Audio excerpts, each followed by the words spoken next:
আসসালামু আলাইকুম, welcome to my channel multiple cooking creator. আজকে আমি শেয়ার করব দারুণ মজার ভ্যানিলা কেকের রেসিপি, সেই সাথে ক্রিম তৈরি এবং কেক ডেকোরেশন সহ কেক তৈরির A to Z শেয়ার করব। চেষ্টা করেছি সহজভাবে শেয়ার করার জন্য। যারা একদমই তৈরি করতে পারেন না তারাও তৈরি করে নিতে পারবেন। আশা করছি ভিডিওটা আপনাদের কাছে ভালো লাগবে। চলুন দেখে নেওয়া যাক। প্রথমেই আমি কেক মোল্ডটা তৈরি করে নেব। এর জন্য সামান্য পরিমাণে তেল ব্রাশ করে আমি কেকের মোল্ডের মধ্যে বেকিং পেপার বিছিয়ে দেব। আপনারা চাইলে এখানে ময়দা ডাস্ট করে বা লেখালেখির কাগজও বিছিয়ে নিতে পারেন। এরপর আমি শুকনো উপকরণগুলো একসাথে করে নেব। এর জন্য একটা চালনিতে নিয়ে নিচ্ছি 1 কাপ পরিমাণ ময়দা। এরপর দিয়ে দেব 1 টেবিল চামচ পরিমাণ গুঁড়ো দুধ, দিয়ে দিচ্ছি 1 চামচ পরিমাণ বেকিং পাউডার, সামান্য পরিমাণে লবণ। এবার শুকনো উপকরণগুলোকে খুব ভালোভাবে চেলে নেব। পারফেক্ট স্পঞ্জ কেক তৈরি করতে হলে অবশ্যই শুকনো উপকরণগুলো চেলে নিতে হবে। এবার একটা স্প্যাচুলা দিয়ে সবগুলো উপকরণ খুব ভালোভাবে মিশিয়ে নিচ্ছি। মিশিয়ে নেওয়া হয়ে গেলে শুকনো উপকরণগুলো আমি এক সাইডে সরিয়ে রাখছি। এরপর আমি একটা মিক্সিং বোলে নিয়ে নিচ্ছি 4টা ডিমের সাদা অংশ। আমি আগে থেকে কুসুমগুলোকে আলাদা করে রেখেছি। ডিমগুলো যদি ফ্রিজে থাকে তাহলে অবশ্যই 1 ঘন্টা আগে ফ্রিজ থেকে নামিয়ে রাখতে হবে। এবার আমি একটা ইলেকট্রিক বিটার দিয়ে ডিমটাকে কয়েক সেকেন্ডের জন্য একটু বিট করে নেব। হাতের কাছে ইলেকট্রিক বিটার না থাকলে হ্যান্ড বিটার দিয়েও এই কাজটা করে নেওয়া যায়, তবে সেক্ষেত্রে সময়টা অনেকটাই বেশি লাগে। কয়েক সেকেন্ড বিট করে নেওয়া হয়ে গেলে এবার এর মধ্যে অ্যাড করে দেব 1 কাপ পরিমাণ চিনি। আমি চিনিটা একবারে অ্যাড করব না, চিনিটাকে 2 থেকে 3 ধাপে অ্যাড করব। এতে করে চিনিটা খুব দ্রুত গলে যাবে আর ডিমের মেরাংটাও তাড়াতাড়ি তৈরি হয়ে যাবে। সম্পূর্ণ চিনিটা বিট করতে করতে যখন মেরাংটা ঘন হয়ে আসবে তখন আমি ইলেকট্রিক বিটার দিয়ে একটা 8 সংখ্যা লিখে নেব। সংখ্যাটা যদি সাথে সাথে মুছে না যায় তাহলে বুঝে নিতে হবে ডিমের মেরাংটা তৈরি হয়ে গেছে। এবার এর মধ্যে কুসুমগুলো অ্যাড করে দেব। আমি কুসুমগুলো একবারে দেব না, প্রথম 2টা কুসুম দিয়ে কয়েক সেকেন্ড বিট করে নেয়ার পরে বাকি 2টো কুসুম আমি অ্যাড করে দেব। এই পর্যায়ে আমি বিটারটাকে একদম লো স্পিডে রেখে বিট করে নিচ্ছি। কুসুমগুলো বিট করা হয়ে গেলে দিয়ে দিচ্ছি 1/4 কাপ পরিমাণ রান্নার তেল। এরপর অ্যাড করে দেব 1/2 টিস্পুন পরিমাণ ভ্যানিলা এসেন্স। এখানে আপনারা আপনাদের পছন্দ অনুযায়ী যে কোনো এসেন্স দিতে পারেন। এবার কয়েক সেকেন্ডের জন্য লো স্পিডে সব কিছু খুব ভালোভাবে মিশিয়ে নেব। এখানে ওভার বিট করার কোনো প্রয়োজন নেই, সব কিছু মিশে গেলেই হয়ে যাবে। এবার ডিমের মেরাঙের সাথে শুকনো উপকরণগুলো মিশিয়ে নেব। শুকনো উপকরণগুলো একসাথে মেশানো যাবে না, এতে করে ডিমের ফোমটা নষ্ট হয়ে যাবে। ময়দাটা দেওয়ার পরে আলতো হাতে ঘুরিয়ে ঘুরিয়ে ময়দাটা মিশিয়ে নিতে হবে। আপনাকে ময়দাটা মেশানোর সময় একদিকে ঘুরিয়ে ঘুরিয়ে মেশাতে হবে, আপনি এদিক সেদিক করে মেশাতে পারবেন না, এতে করে ডিমের ফোমটা নষ্ট হয়ে যাবে। প্রথমটা মিশিয়ে নেওয়া হয়ে গেলে আমি আবারও কিছু ময়দা অ্যাড করে দিচ্ছি। এভাবেই আমি সম্পূর্ণ ময়দাটাকে খুব ভালোভাবে মেরাঙের সাথে মিশিয়ে নেব। আপনারা দেখি বুঝতে পারছেন আমি কিভাবে ময়দাটা মিশিয়ে নিচ্ছি। আপনাকে একদিকে ঘুরিয়ে ঘুরিয়ে মিশিয়ে নিতে হবে। আমার কেকের ব্যাটারটা তৈরি হয়ে গেছে, আপনাদেরকে এর ঘনত্বটা দেখিয়ে দিচ্ছি। এরপর এই কেকের ব্যাটারটাকে আমি মোল্ডের মধ্যে নিয়ে নিচ্ছি।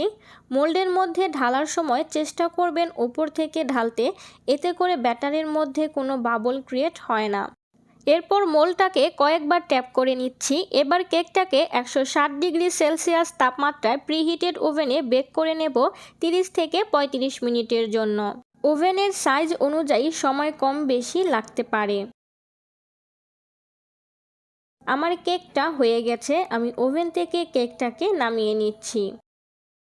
এবার একটা র্যাপিং পেপার দিয়ে ঢেকে অপেক্ষা করব কেকটা পুরোপুরি ঠান্ডা হওয়া পর্যন্ত।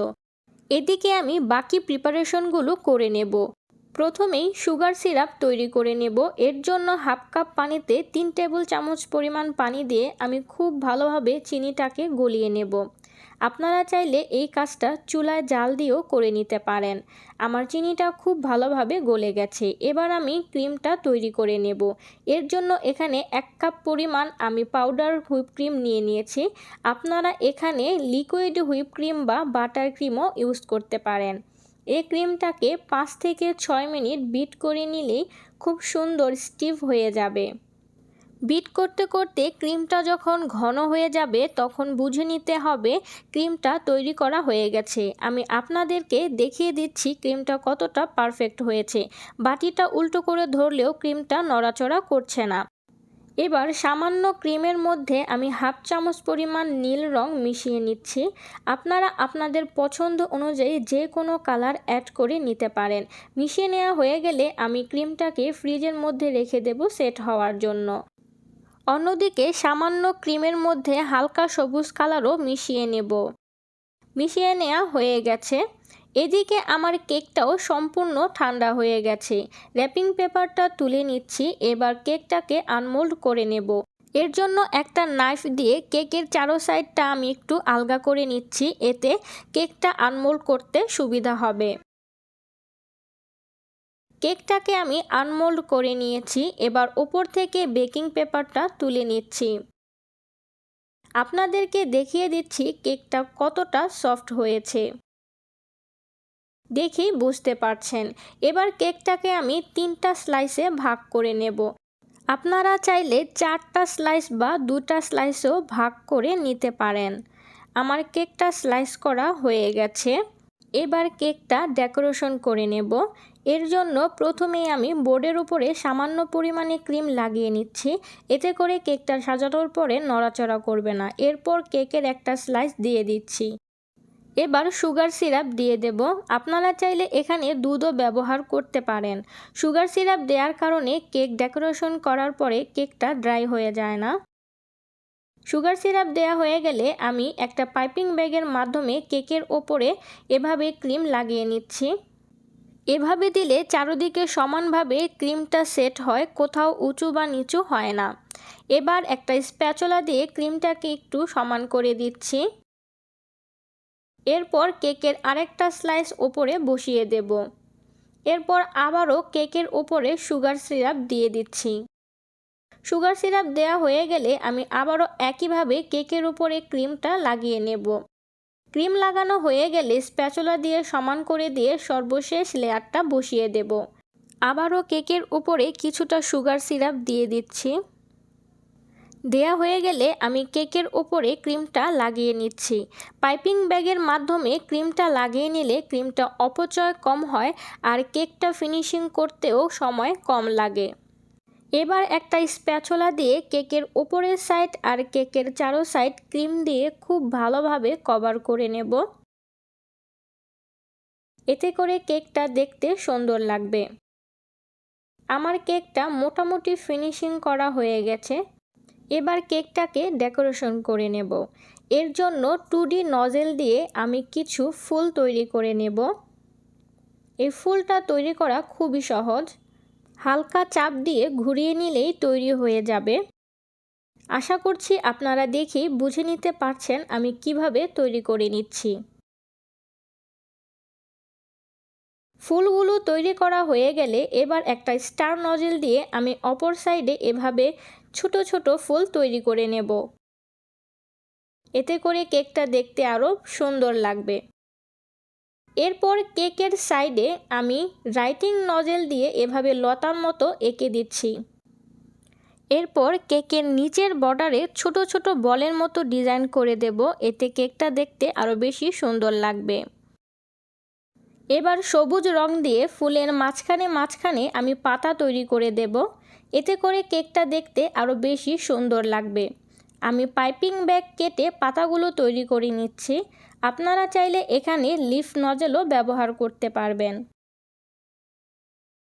পাতাগুলো দিয়ে দেয়া হয়ে গেলে আমি ফুলের মাঝখানে একটা করে বড় সাইজের সাদা কালার সুগার বল দিয়ে দেব।